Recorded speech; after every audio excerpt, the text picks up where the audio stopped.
Hey guys, it's your humble host, or Kid if you prefer. So I'm back with another video. I just finished up the interview with Jeff Younger. That'll be up here, well, it should be up by the time this video goes up. Anyway, there has been a legal update. So I've been trying to keep with the actual updates of the blog, and there's been other stuff like an article, a podcast, going over old information, and so I don't want to litter with videos that aren't actually updates, but I will tweet out the blog anytime something new is posted. But anyway, this legal update is January 31st, 2019, and this has to do with Al Britton. So, the amicus attorney has permitted James' father to cut James' hair, which is awesome because letting the child go ungroomed because of his mother's delusions is rather messed up.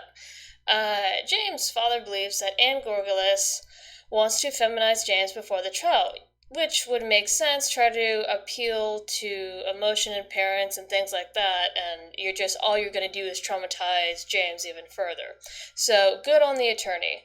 By letting his hair grow into a girl's hairstyle. The custody evaluator, Benjamin Al Britton, is taking a long time to complete his evaluation. It's been 3 months, which we talked about this in the interview me and Jeff did.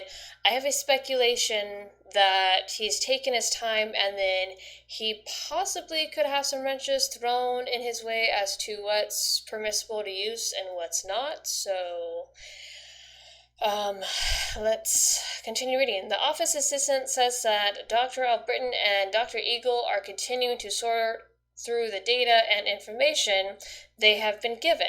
This contradicts a previous letter sent by Dr. Britton that Dr. Eagle had resigned from the case, which is a little bit funny. I wonder if there was a miscommunication of some sort. I don't know. Dr. Button asked James' father to schedule another in-office visit with James and Judith. This will be the third such visit. Dr. Britton asked James' father to schedule a private visit without the boys, but this is for later and not at this time, which is actually a good thing because I believe we have mentioned this on the channel, that the evaluator needs to sit in with the boys without anyone present.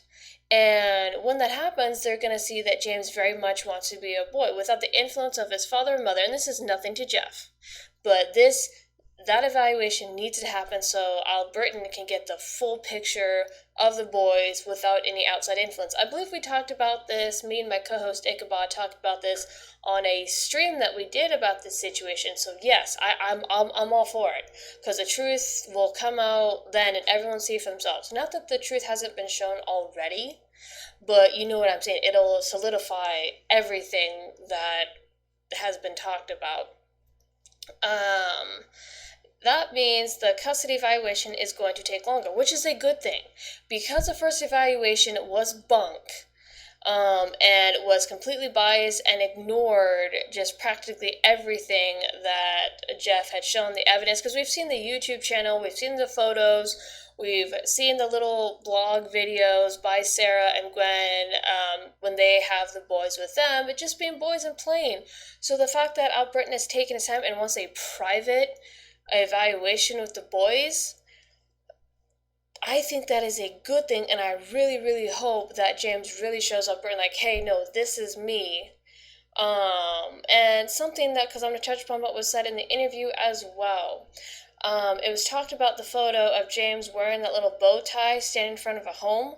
That was Anne's home, from what Jeff told me in the interview, and pretty much what was said is that James went into Jude's clothing and took Jude's clothes and put them on and dressed himself as a boy, saying, no, I am a boy, stop it. So, well, that was the gist, but you get what I'm saying. The fact that James has the opportunity to show who he really is, outside of everything else, but no, this is me, I want to be me, I want to be a boy.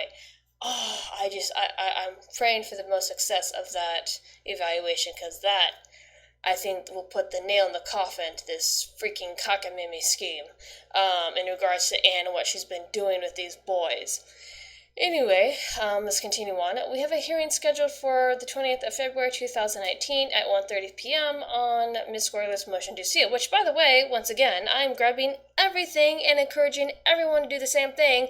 If the court documents get like gagged or stored, we're going to create a Dropbox and blast it everywhere. I already have people helping me archiving stuff. So yeah, none of this crap is going to go away. It may get sealed from a legal standpoint, like the court documentation or whatnot, and maybe the stuff from the website would have to get pulled down, but we're going to have it. We're going to put it out again. So I'm sorry, I'm not standing by and doing this. The gag order has nothing to do with me. You can't touch me. I'm a different state. I'm not a legal party. I'm not part of the family. I'm just a YouTuber. I'm not media. I am just Chambers covering a story in a blog. That's it. Anyway, moving on, Miss Gorgas and the judges want to hide what they are doing to James, and it's very much so, and that's why we've talked about also on this channel how Anne didn't want the story to get out. She wanted to try to shut up James, so James's friends, Sarah, her husband, and his girlfriend stepped in and went, no, you're not doing this, we're going to tell a story.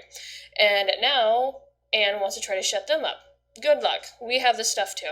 And as I said in my last video, welcome to the internet, because once something is on the internet, it stays there forever. Anyway, I'm sorry, I can't stand this woman's BS. Let's see. Ms. Gorgas and the judges want to hide what they're doing to James. I already read that. Do apologize. The people of Texas have a right to know what is happening in their family courts on this pressing transgender legal and social issue, and that is true. This case will set a precedent for many other cases to come, not just in Texas, but in the United States as a whole. As we've seen, the cases continue to pop up, and I'm going to continue to hammer in this nail because what we've seen going on in Canada has been creeping on around here. We've heard about the case of the 17-year-old.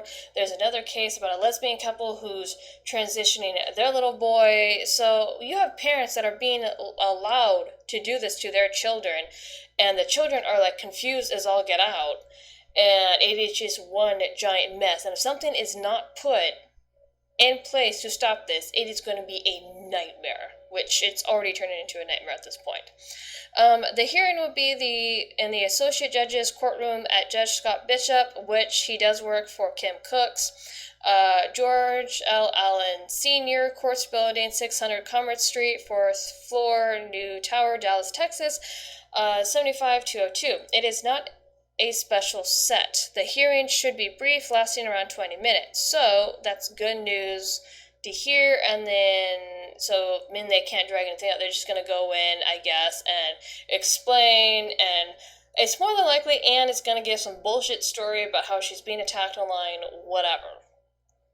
I don't know. At this point, though, I expect her party and herself to pull freaking anything with what's already been documented of her stunts. Miss Gorgas would be represented by her super expensive, high-powered law firm, Coons Filler, which we did cover on this channel a few updates ago. I believe it was the last update. That she has a brand new shiny lawyer. She has a new law firm. She has now 2 underneath her belt to try to seal everything away, which, once again, we have all the documentation. I've been grabbing everything. Dropbox. And we're also getting the YouTube channel archived, so that's going to be in the Dropbox as well. We're still gathering stuff as the blog continue to updates, as more legal documentation is put out, we're grabbing those as well. And if that motion does come to pass, which honestly I see as pointless, because once again, this is the internet, this is not a courtroom, we're not the family, we're not any of the legal parties, that stuff is standing up on the web. You're not going to make those court documents go away. Just not. But the fact that it's already letting Jeff cut James's hair, because Anne did try to push that off as, oh, it's emotionally abusive, or as kindergarten teachers we talked about in the interview, which is stupid, by the way, cutting a little boy's hair because you believe him to be a girl or trying to convince him is not emotional abuse. If anything, you're the one emotionally abusing the boy. And in fact, touching a bit more upon that interview that I just did with Jeff, you have been emotionally abusing all of your children, Anne. From Zoe all the way down to freaking Jude, and in different ways, which is highly messed up. But anyway, that has been this update. I will continue to do the updates of the blog in regards to the case going forward, the court hearings. Everything else, like I said, the going over old information, I'll tweet out if there's like a new interview or article done, but I just want to keep to the actual updates of the case, if that is okay. Without anything else to do, I'll see you guys in the next one.